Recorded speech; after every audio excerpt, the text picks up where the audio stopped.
Hello friends, I welcome you all to my YouTube channel. So आज की video में हम लोग कवर आउट करेंगे prime minister and union council of ministers के बारे में। ठीक है। देखो बेसिकली मैं दोनों ये पढ़ा अलग अलग ही रहा हूँ। ठीक है। बट क्या है ना कि जो प्राइम मिनिस्टर होता है ना, उसी के सलाहकार के लिए हम लोग यूनियन मिनिस्टर्स को लेते हैं जो कि राज्यसभा में होते हैं बेसिकली। ठीक है। तो मैं अलग से भी राज्यसभा पढ़ाऊंगा, बट इस वीडियो में हम थोड़ा उसको इंटर रिलेट करते हुए चलेंगे कि उसमें असल में उनका क्या योगदान रहता है। ठीक है।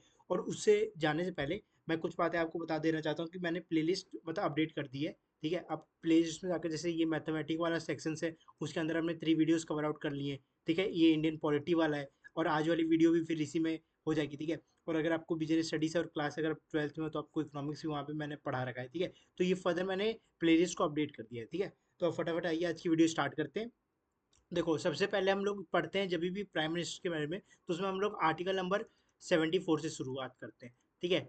तो आर्टिकल नंबर 74 में क्या है, देखो उसमें बताया गया कि there shall be there shall be a council of minister. ठीक है। There shall be a council of minister for aid and advice. ठीक है। फॉर एड एंड एडवाइस मतलब क्या हुआ इसका, इसका मतलब ये हुआ है कि जब भी जैसे आप प्राइम मिनिस्टर जहाँ पे हैं वहाँ पे काउंसिल ऑफ मिनिस्टर होंगे कि उनके सहायता।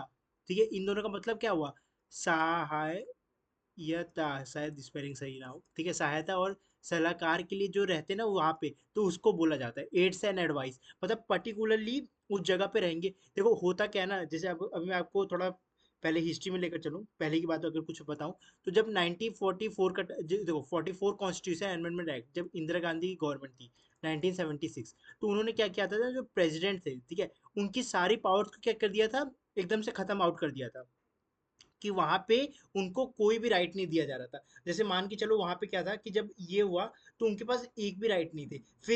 फिर लाया गया उनको, एकदम बॉन्ड कर दिया गया कि उन पे एकदम बॉन्डिंग, मतलब आप बोल सकते हो एकदम रोकथाम लगा दी गई। फिर आया 44 कॉन्स्टिट्यूशन अमेंडमेंट एक्ट। ठीक है। Constitution amendment act 1976। ठीक है। उसके थ्रू उनकी थोड़ी पावर्स को क्या किया गया, रिलीव किया गया। ठीक है। उनकी पावर्स को रिलीव करने का मतलब ये किया गया, उनकी पावर्स को थोड़ी सी उनको दोबारा रिगेन किया गया। जैसे मान के चलो पहले क्या हुआ ना, अगर मैं आपको एग्जांपल दूं, पहले बिल पास आउट होता है, तो जैसे मैंने एक आपको जब बिल्स वाला थोड़ा पढ़ाया था, ऐसे तो हम बिल्स अभी आगे कवर आउट करेंगे, पर जब मैंने आपको बिल्स पढ़ाया था तो मैंने बोला वो प्रेसिडेंट के पास जाता है और प्रेसिडेंट के पास चॉइस रहती है कि उसको या तो रिकंस्ट्रक्शन के लिए भेज दे, ठीक है, या तो रिकंस्ट्रक्शन के लिए ना भेजे, एकदम पहले ही वीडियो पावर देकर उसको पास आउट कर दे। पर ऐसा नहीं हुआ वहां पे।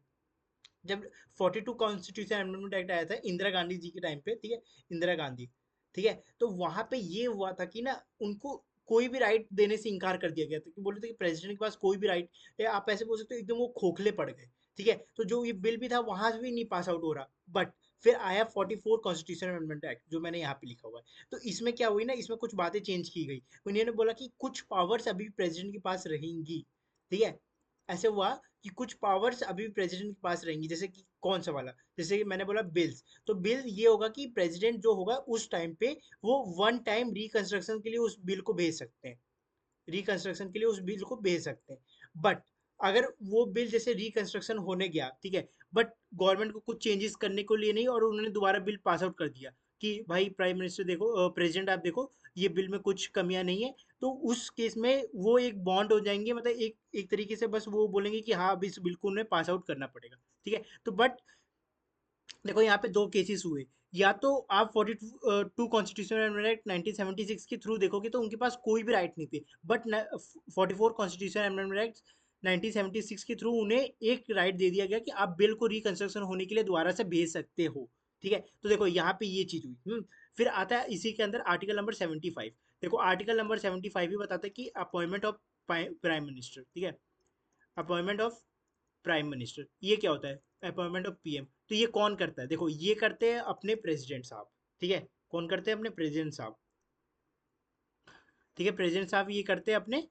और कभी भी याद रखना ये प्रेसिडेंट साहब करते हैं, और कभी कभार ये भी हो सकता है ना, ये प्रेजर ऑफ प्रेसिडेंट साहब के तौर पे भी किया जाए, इन दी प्रेजर ऑफ प्रेसिडेंट। देखो इन दी प्रेजर ऑफ प्रेसिडेंट कैसा होगा, मतलब कि जब वो चाहेंगे तब, देखो मान के चलो कि लोकसभा की बात करूँ अगर मैं, ठीक है, लोकसभा में टोटल कितनी सीट्स हैं, आप बोलोगे 543। ठीक है, 543 है ना, इसका हाफ कितना होगा, अप्रोक्स मान के चलो 271, ठीक है, अप्रोक्स 271 हुआ, ठीक है। अब मान के चलो यहाँ पे एक एनडीए, ठीक है, और एक है इंडिया, मतलब इंडिया गठबंधन और एनडीए वाला जो था, ठीक है, ये मतलब बीजेपी की गवर्नमेंट है, ठीक है, और ये कांग्रेस की है, मान के चलो, ठीक है। तो मान के चलो कि जैसे बीजेपी को सीट्स मिली हुई हैं 270, ठीक है, और बाकी की जो बच गई वो इन्हें मिल रखी है, ठीक। तो देखो अब यहाँ पे 270 मिली है, बट एटलीस्ट उनके पास 271 सीट्स होनी चाहिए प्लस वन। ये देखो, ये मेन मुद्दा अब यहाँ पे आता है कि प्लस वन यहाँ पे एक और सीट इनके पास होनी चाहिए थी, बट वो नहीं है। तो इस केस में जो ज्यादातर अधिकार होंगे वो प्रेसिडेंट के पास होंगे, कि इन दी प्लेजर ऑफ द प्रेसिडेंट अगर उन्हें उन्होंने मंजूरी दे दी कि मैं इस पार्टी को सेलेक्ट करना चाहता हूँ, तो भाई वो एकदम क्या होंगे, एकदम श्योर कट होंगे कि हाँ भाई अब आप आकर यहाँ पे कर सकते हो, ठीक है। अब इसके बाद फर्दर और चीजें पढ़ते हैं कि अपॉइंटमेंट ऑफ प्रेसिडेंट, ये यही बात तो होती नहीं होंगी। देखो बहुत लोगों को पता नहीं रहता कि अपॉइंटमेंट ऑफ प्राइम मिनिस्टर होता कैसे है, ठीक है। आपको ध्यान से पढ़ना है, यही चीज एक ही बार में आप समझ जाओगे, ठीक। और मैं आपको इसके बाद क्वेश्चन दिखाऊं, कितने हलवे क्वेश्चन आते हैं इसके, ठीक। देखो अपॉइंटमेंट ऑफ प्राइम मिनिस्टर कैसे होता है। अब देखो जो पीएम का अपॉइंटमेंट होता है, वो एक तो सबसे मोस्ट वन जो फर्स्ट पॉइंट होगा वो होगा कि जिसकी मेजोरिटी ज्यादा होगी वहां पे, ठीक है। मेजोरिटी पार्टी, देखो मेजोरिटी पार्टी सिंपल सी बात है, ये तो बच्चा बच्चा भी समझ जाए मेजोरिटी पार्टी कैसे। कि मान के चलो कि एक तरफ है कांग्रेस की सरकार है, ठीक है, और एक तरफ है किसकी, बीजेपी की सरकार है, ठीक है। तो जब कांग्रेस को मान के चलो 290 सीटें मिल जाती और जो बची हुई सीटें हैं वो बीजेपी को मिल जाती, तो इस केस में मेजोरिटी किसके पास थी, कांग्रेस के पास थी, तो यहाँ पे विनर कौन हो जाता, कांग्रेस हो जाता। और सिमिलरली इस बार हमें क्या देखने को मिला कि 290 सीट्स इनके पास थी और अप्रॉक्स 240 सीट्स इनके पास थी। तो मेजोरिटी किसके पास थी, बीजेपी के पास थी, एनडीए गठबंधन के पास थी, ठीक है।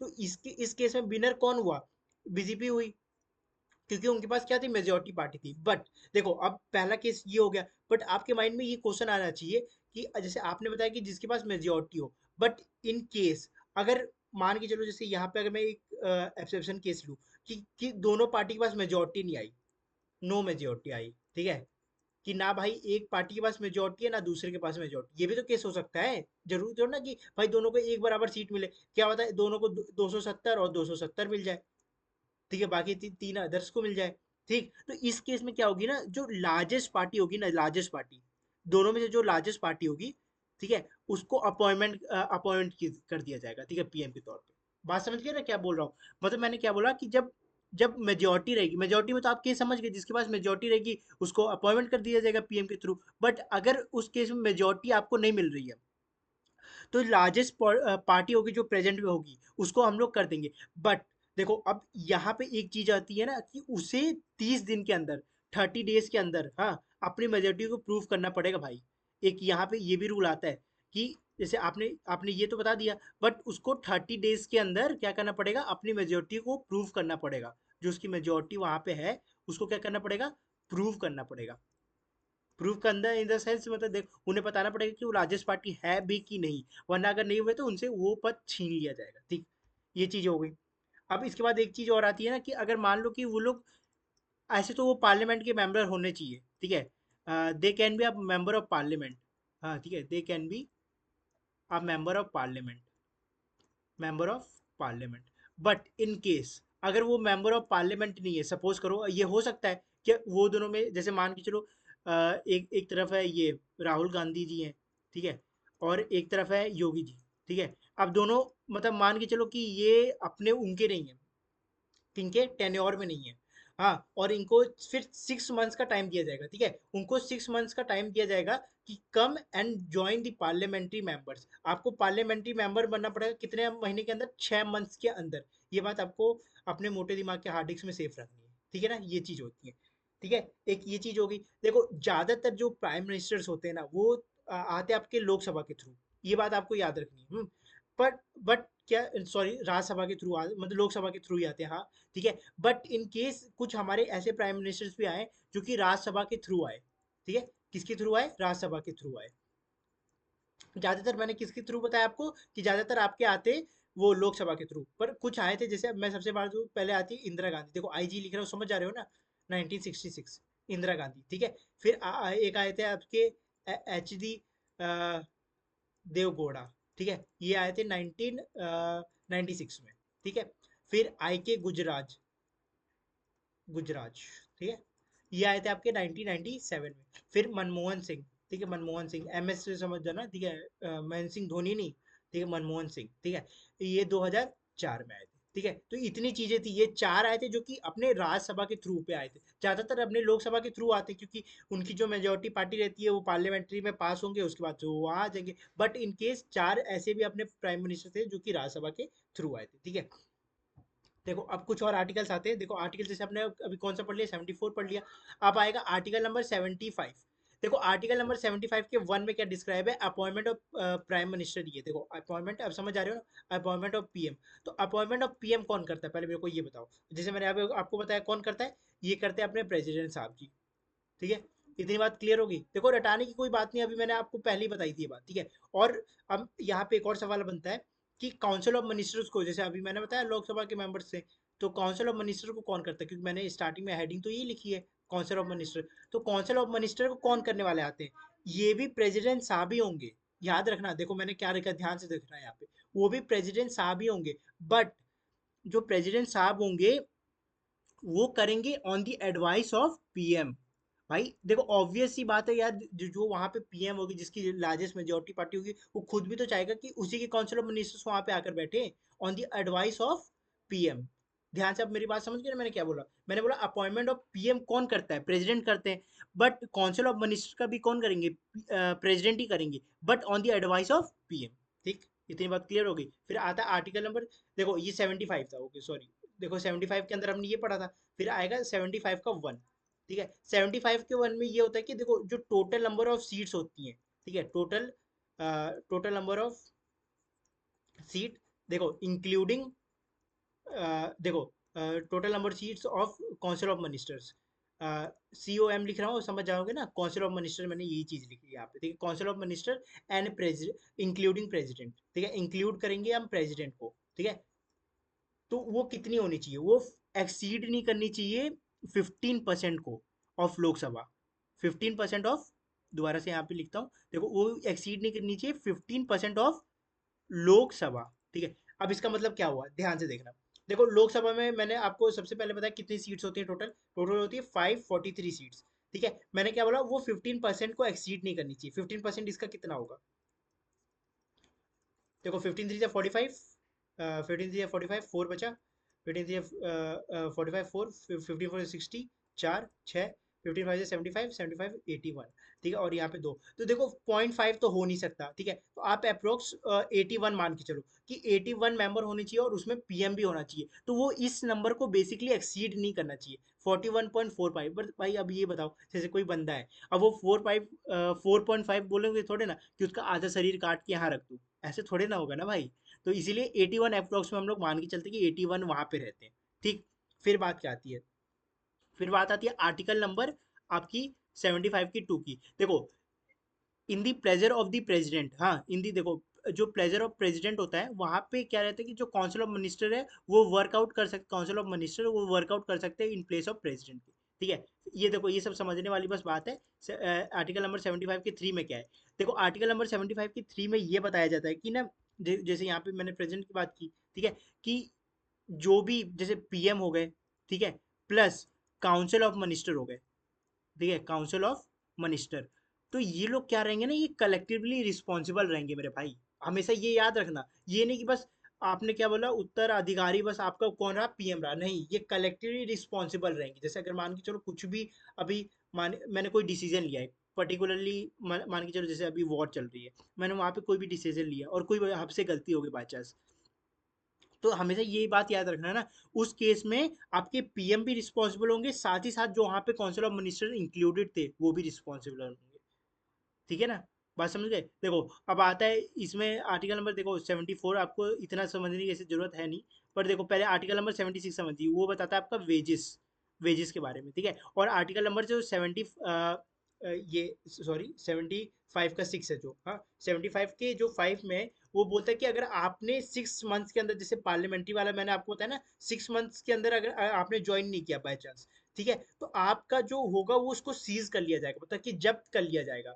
ये बात आपको ध्यान रखनी है भाई। मैंने अभी एक चीज आपको पढ़ाई थी कि आपको पार्लियामेंट्री के अंदर अगर आप मेंबर नहीं हो तो विद इन 6 मंथ आपको टाइम दिया जाएगा, तो आपको वहां पे अपनी मेजोरिटी दिखानी पड़ेगी कि आप वहां पे हैं। अगर आप नहीं ऐसा कर पा रहे तो क्या होगा, then in this case your property going to be seize. ठीक है, इतना बात समझ गए कि नहीं समझ गए? देखो अब एक चीज आती है यहाँ पे, आर्टिकल नंबर 75 के 4, उसमें देखो ओथ। अब मैं अगर आपसे कुछ पूछूं कि अपना प्राइम मिनिस्टर जी ओथ किसको देते हैं, तो नॉर्मल सी बात है भाई, ज्यादातर लोग ओथ ही अपने प्रेसिडेंट को ही देते हैं। ठीक है, चलो इतना हो गया ना क्लियर। देखो आज हमने क्या क्या पढ़ लिया, अब बेसिकली इतना ही है इसमें। हाँ, क्योंकि इसमें 2 आर्टिकल थे, अब इसके बाद हम लोग राज्यसभा शुरू करेंगे, लोकसभा वो मेन टॉपिक है, वो थोड़े बड़े बड़े लेक्चर्स होंगे। हाँ, हमने 74 आर्टिकल पढ़ा, जल्दी से रिवीजन कर लेते हैं। There shall be a council of minister, council of minister aid and advice, सहायता करेगा, सलाहकार देगा, उन्हें बताएगा कि ये चीज़ है, कि तभी तो कलेक्टिव भी रिस्पॉन्सिबल होगा। 42 कॉन्स्टिट्यूशन अंदर हमने बॉन्ड कर दिया था प्रेसिडेंट साहब को, उनके पास कोई शक्ति नहीं रहेगी। फिर 44 कॉन्स्टिट्यूशन के अंदर हमने थोड़ा उन्हें शक्तियाँ दी कि भाई रिकेसर से आप एक बार भेज सकते, दोबारा आए तो भाई कोई बात, आप भाई खोखले पड़ गए फिर। ठीक है, तो इतनी इतनी चीज़ें 75 में हमने पढ़ा है, अपॉइंटमेंट कैसे होता है, ये सब चीज़ें। ठीक है, अब चलिए आइए फटाफट क्वेश्चन कर लेते हैं। ठीक है, कुछ क्वेश्चन ही है इसके, क्योंकि अभी मैं एक बार में टोटल, अभी मैं सोच रहा हूँ संडे को एक फुल मॉक भी कराया जाए बढ़िया सा, एक लाइव आकर। ठीक, तो देखो इसके अंदर क्या है, under which on the following article, article of the Indian constitution the prime minister is the head of the council of minister. देखो अगर आपको बाई चांस ये क्वेश्चन आ भी नहीं रहा है, आपको अभी नहीं पता चला कि चलो अभी मेरे को नहीं पता head of the council of minister कब होता है, मैं बताऊँ 52 में आपको क्या पढ़ाया हूँ, प्रेसिडेंट के बारे में पढ़ाया मैंने। ठीक है, 52 आर्टिकल नंबर तो होगा नहीं, 377 मैंने आर्टिकल पढ़ाया नहीं आपको। ठीक है, 60 वाले में ओथ हो गया। ठीक है, तो ये भी आर्टिकल यहाँ पे होगा नहीं, आर्टिकल नंबर इसका होगा 74, option number D correct answer हो जाएगा। ठीक, which one of the following Indian constitution provides for a prime minister to be appointment by the president। देखो appointment by the prime minister, appointment by the president कौन से वाले में होते हैं, देखो मैंने ये साफ साफ आपको आर्टिकल पढ़ाया होगा, वो मैंने देखो 81 तो कुछ मैंने अभी बताया नहीं, वो देखा वो लोकसभा राज्यसभा के बारे में आ जाएगा इधर, ये पढ़ाया नहीं। 71 का first option number B correct answer हो जाएगा। ठीक है, फिर आएगा the council of minister of the central government comes into the existence only. देखो अब ध्यान से देखना, ये क्वेश्चन बहुत अच्छा क्वेश्चन था। The council of ministers of the central government, जो वहाँ पे काउंसिल ऑफ मिनिस्टर बैठे हुए हैं, COM, ठीक है, वो कब एग्जिस्टेंस में आएंगे, तो मैंने क्या बोला था, जब जैसे जब प्राइम मिनिस्टर वहाँ पे जाकर अपने ओथ ले लेंगे। ठीक है, तो प्राइम मिनिस्टर किसके एडवाइस में करेंगे, प्राइम मिनिस्टर जी वहाँ पे एडवाइस देंगे अपने प्रेसिडेंट साहब को, और प्रेसिडेंट साहब उसके बाद उस काउंसिल ऑफ मिनिस्टर को अप्रूव करेंगे वहाँ से। ये नहीं कि वो सिर्फ प्रेसिडेंट साहब का अधिकार रहता है, क्योंकि जो भी प्राइम मिनिस्टर वहाँ पे बनेगा तो खुद चाहता है कि जो काउंसिल ऑफ मिनिस्टर होंगे वो उसी के पार्टीज के हों, क्योंकि जो डिसीजंस लेना है वो उन लोग कलेक्टिवली लेना है, तो इसीलिए वो कलेक्टिवली रिस्पॉन्सिबल होंगे। तो इसका क्या होगा, the council of minister of the central government come into the existence only after after all the minister take oath. ऐसे कोई बात मैंने नहीं बताई आपको। ठीक है, after the allocation of all the department, allocation of all department तो कुछ है ही नहीं भाई, आप क्या करोगे? जैसे मान के चलो आप एलोकेशन अब बांट भी दे रहे हो, तो सीट बढ़ गई तो उसमें भाई काउंसिल ऑफ मिनिस्टर कैसे एग्जिस्टेंस में आ जाएगा? After winning of the confidence, नहीं, देखो after the prime minister take the oath of the office, ठीक, who appoints the union council of minister. देखो यूनियन काउंसिल ऑफ मिनिस्टर कौन करता है, प्रेसिडेंट साहब करते हैं। देखो यहाँ पे बच्चे क्या गलती करेंगे ना, ये वो लगाएंगे यहाँ पे प्रेसिडेंट ऑफ इंडिया, ठीक है, यहाँ पे पर ये आंसर गलत हो जाएगा, क्योंकि ना मैंने क्या बताया आपको, प्रेसिडेंट साहब तो लेंगे but on the advice of PM पे लेंगे। ठीक है, option number D correct answer हो जाएगा। तो होपफुली आज की वीडियो आपको अच्छी लगी होगी। ठीक है, कमेंट में जरूर बताइएगा। ठीक है, थैंक यू।